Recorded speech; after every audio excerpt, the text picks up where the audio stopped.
All right, welcome to Swiss Link TV, episode 6.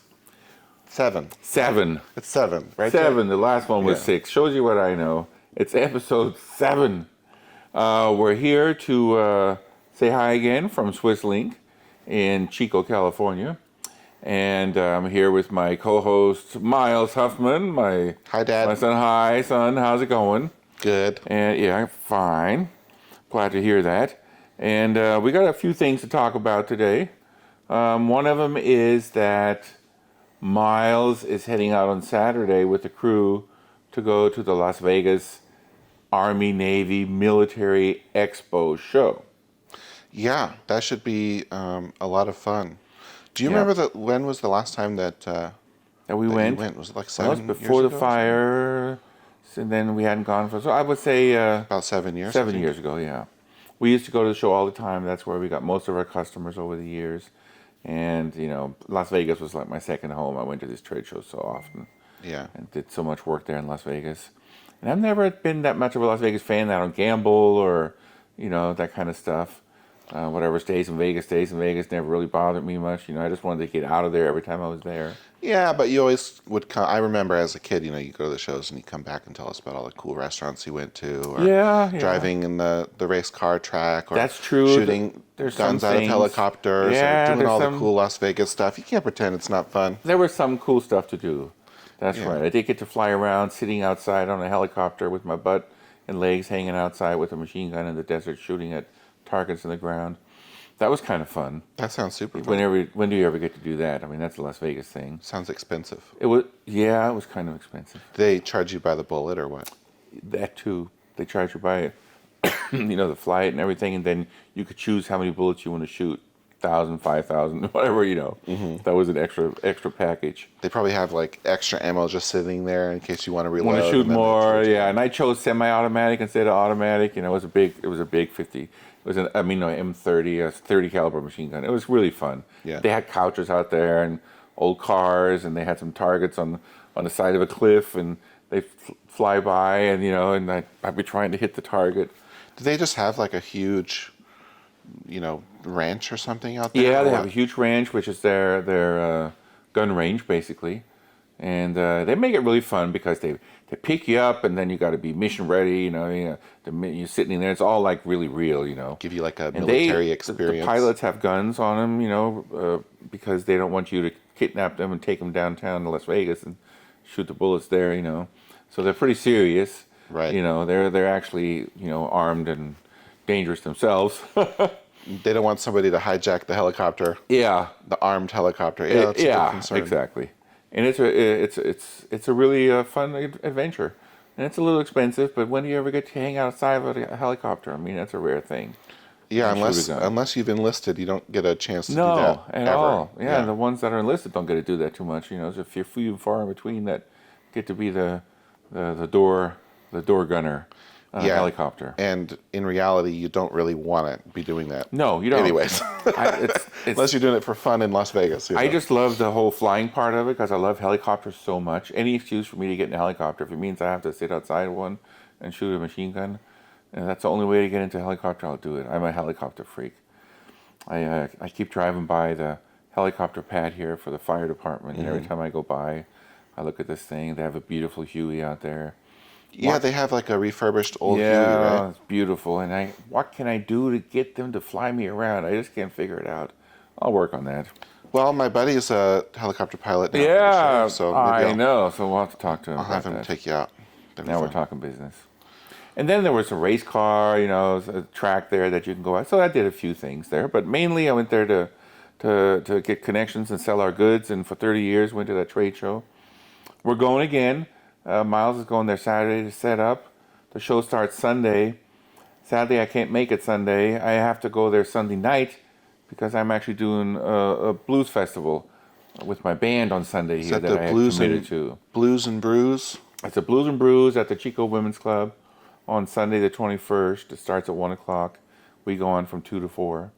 And then I have to catch a flight right after that to Vegas. But you should come because it's, for all the local people watching the show, it's for the tourist shelter, which is a homeless shelter here in town. We all know There's a huge influx of homeless people right now. With this weather and this conditions out there, there's a lot of homeless dying on the street right now. It's cold. It's cold, and it's just really sad. And the county does not have an accurate counting system on how many homeless people die.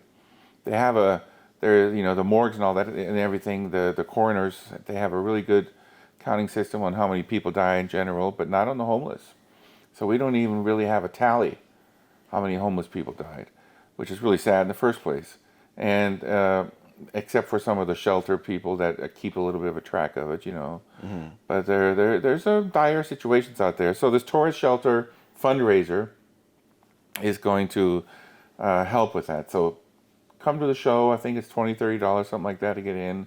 And that money goes towards the tourist shelter to help them house some of these people and save lives, literally. So come over, watch some blues, have some beers. They're going to have all kinds of beers. That's January 21st, this coming Sunday. Starts at 1, runs all day until about 8 o'clock in the evening. Are there other bands playing? Other bands. We go on at 2 to 4, and they're going to have food. They're going to have some Thai food. They're going to have different beers because it's a Blues and Brew Fest after all. And, you'll get to see me in a different environment playing some of my music. And Webster Moore is going to be playing with me, the guy that was here at last show on episode 6. Yeah, you told me he was a good keyboard player, but you didn't tell me he was such a good singer too. Yeah, he's great. Yeah, I was really impressed. Yeah, he's pretty awesome. It's good. I'm so glad that he's joining us for some gigs. Yeah, good to see some new talent coming through Yeah. here. Yeah. So anyway, the Army Navy Military Expo show happens to happen in parallel with the SHOT Show, which is a huge show. Our Army Navy Military Expo show, ANME, is a pretty small show compared to trade shows, in general. Right. It's got the Westgate Hotel there. Yeah, it's just the one room. It's and just the one room, and it's not that really big of a show. But the SHOT Show, now we're talking business, that's, millions of people come to the SHOT Show from around the world. It's happening at the same time. They just put these shows on at the same time so we can have some crossover.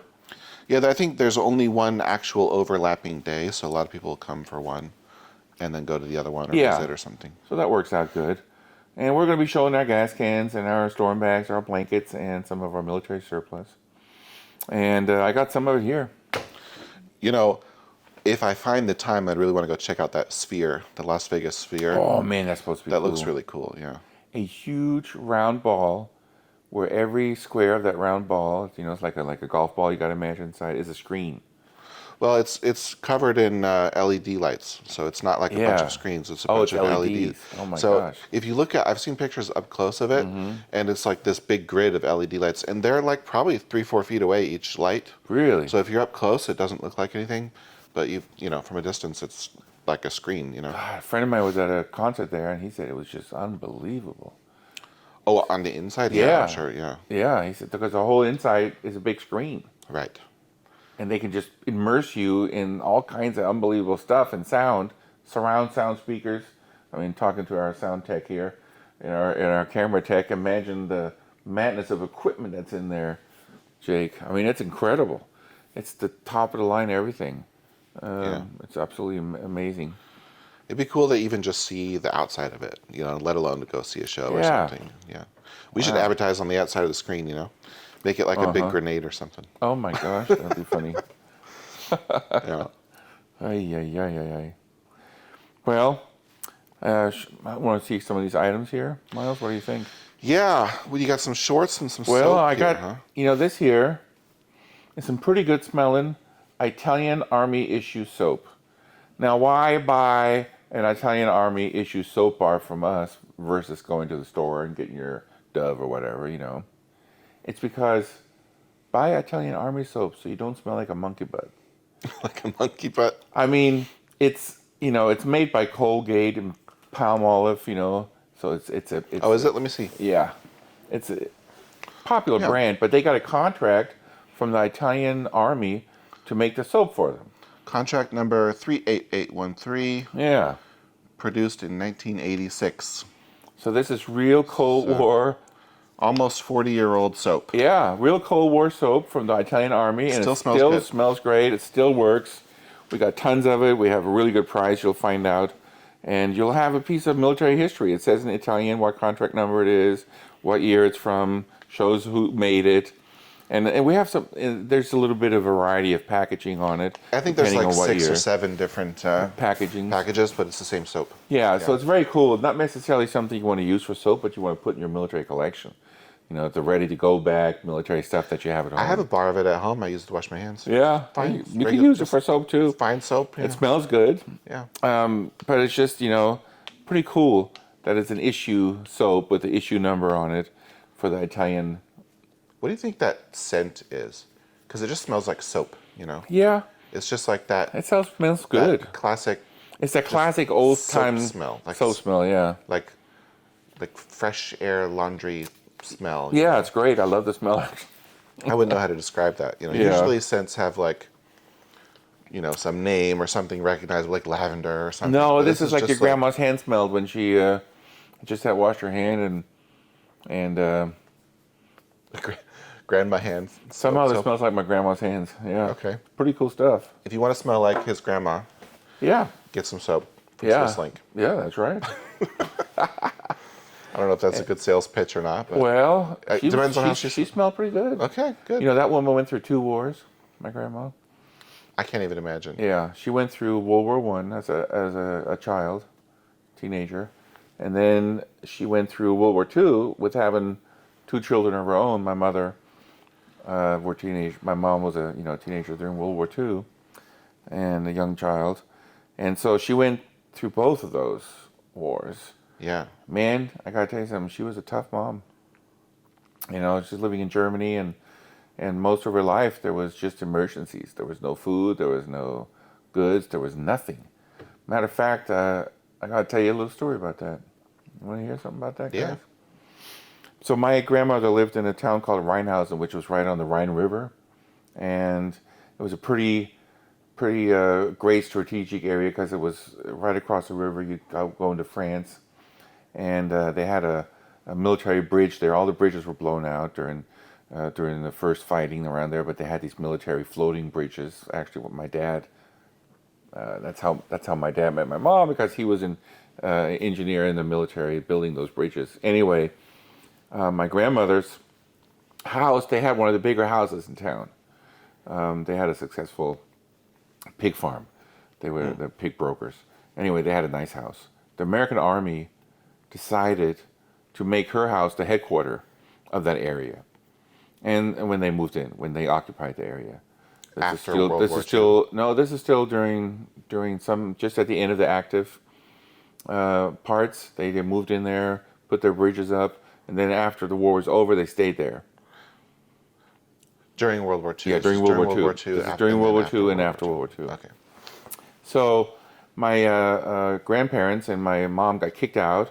They had to move to the uncle's house, and a few years later, the Americans left the place, and they were given their house back, so they could come back into the house.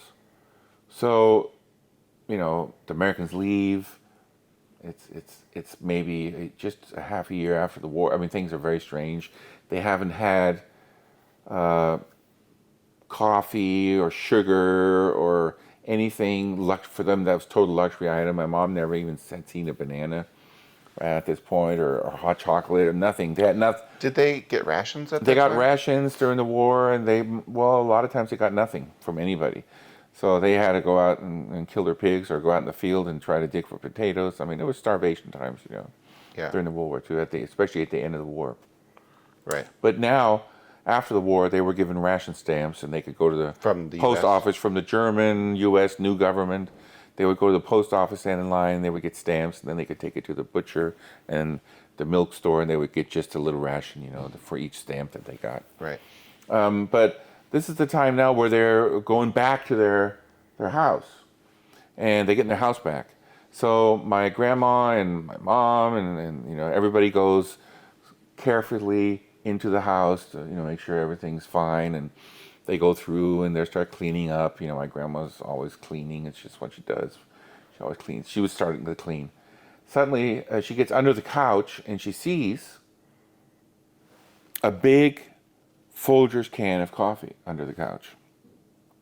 And that was like gold that you couldn't even explain. Worth people would have given their diamond rings for coffee. They hadn't had coffee. Imagine when you like coffee, you haven't had coffee Yeah. in years. There's this can of Folgers coffee. The word goes through, and immediately somebody says, "Don't touch it. It's a trap. It's a bomb.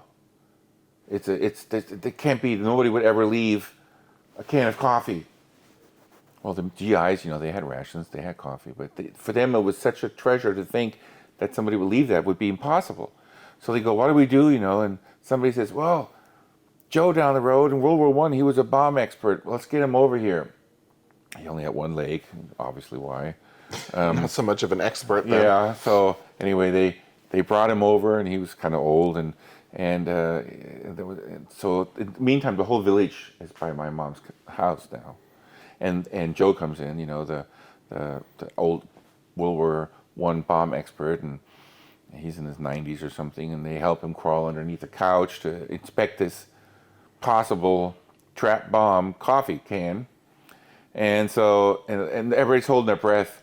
The whole town's holding their breath. The word gets passed on to all these people. Nobody had coffee. There's like nobody years. had coffee Yeah. in years, and there's like 80 people there. And the whole town's got together. And so suddenly, the word comes out. Joe comes out from underneath the couch. And he says, "It's not a bomb. I believe it's a can of coffee." Right? And my mom said the word went through. Everybody was like, "Oh." All the way down to 80 people, you could hear the sigh of relief that it could be possibly coffee.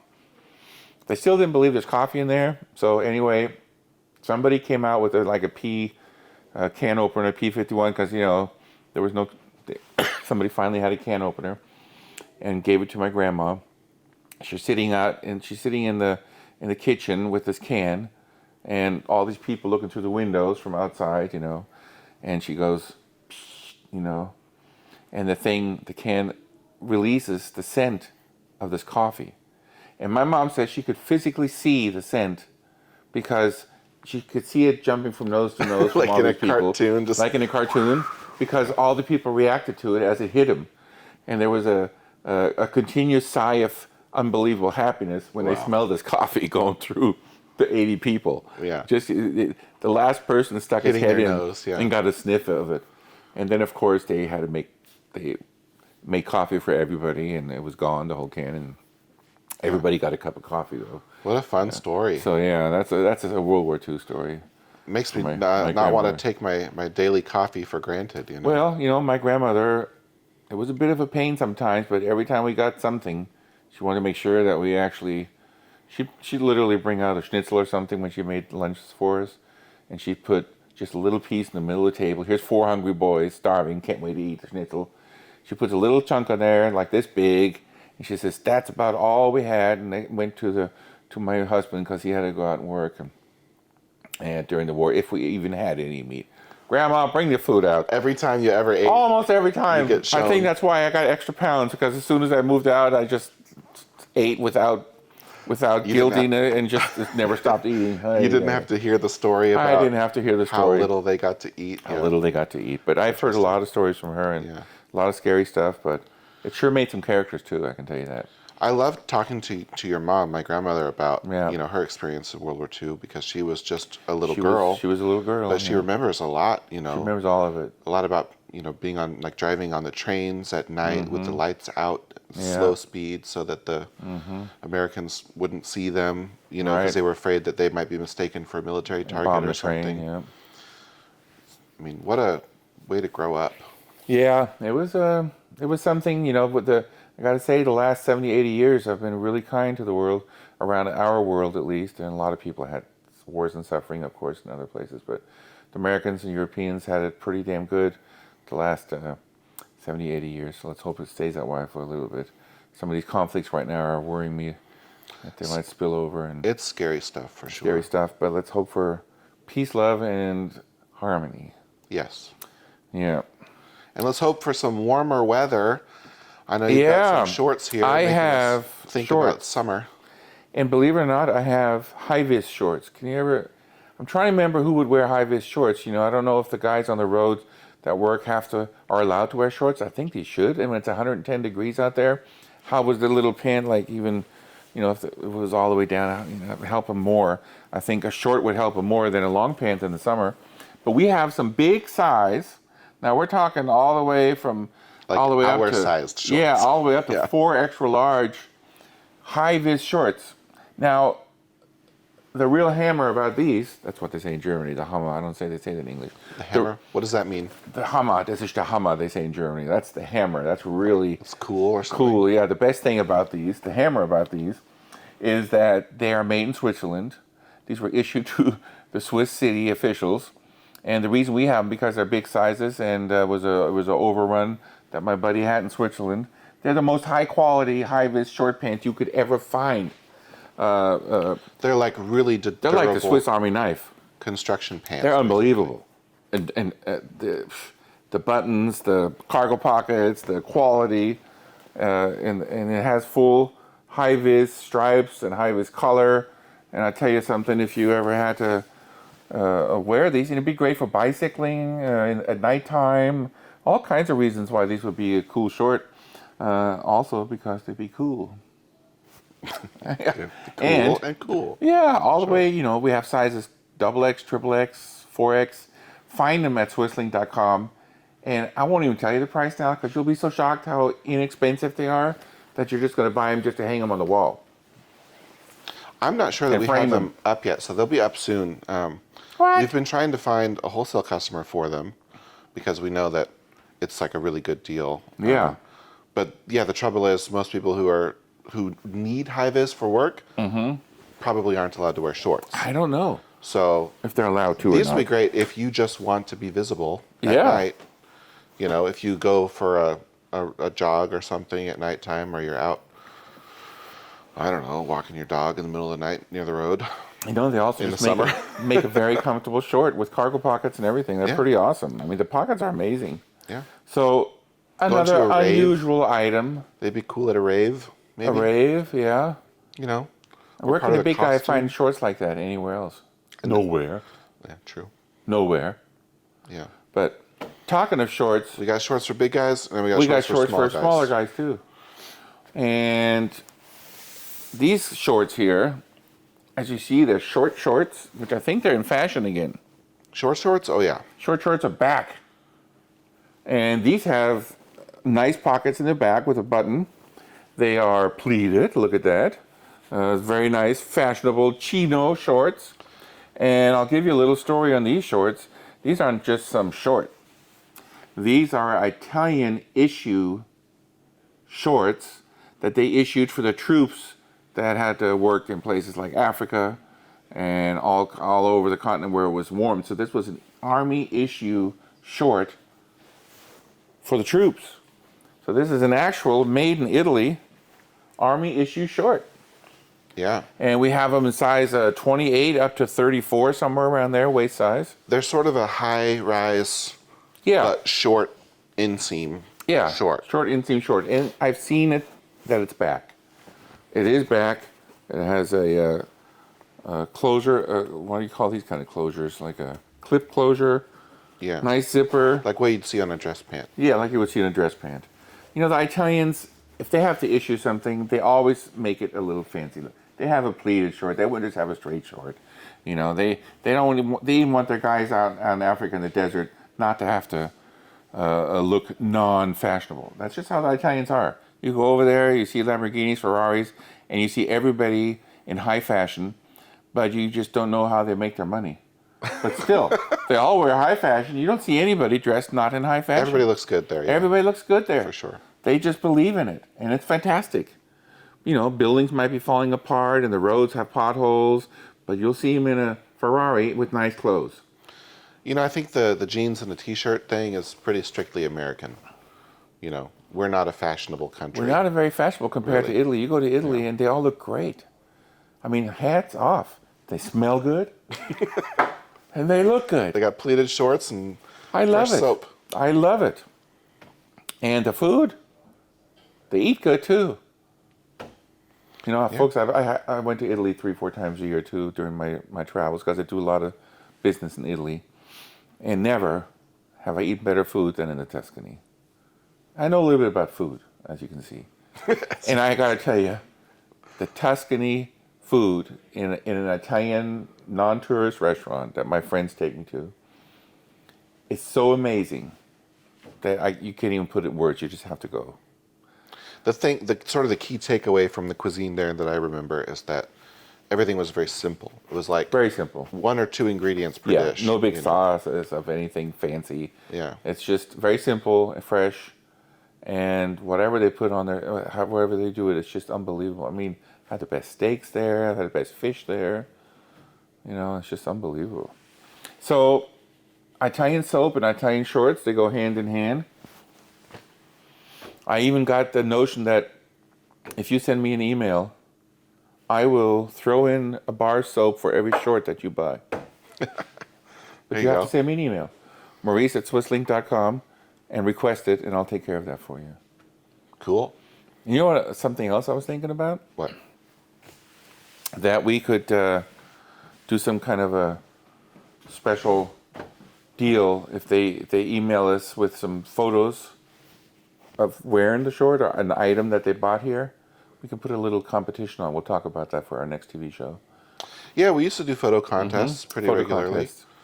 Yeah. And then you'll get a credit. Yeah, gift If you card win, for you'll get a gift swisslink.com. card for swisslink.com showing us how you're using our items. Yeah. So start saying them in. Why don't we just call it right now? Call it right now. Let's say, I'll tell you what. Yeah. We'll come up with a prize. We'll post it online. Maybe it'll be in the caption for this video, the details of the photo contest. Okay. But yeah, tag us on Instagram or on TikTok or wherever. Just say, tag SwissLink and say that it's for the photo contest. And Yeah. I think that, first prize photo contest. End of the month, end of January. End of January, we'll pick announce a winner and give them a credit. Yeah, we might give them like $100 credit for the winner. We'll have a second place winner maybe. Yeah. And we want to see some pictures of you using our stuff. So, buy these shorts, put them on, take a picture. Or lather yourself up, take a picture, and send it to us.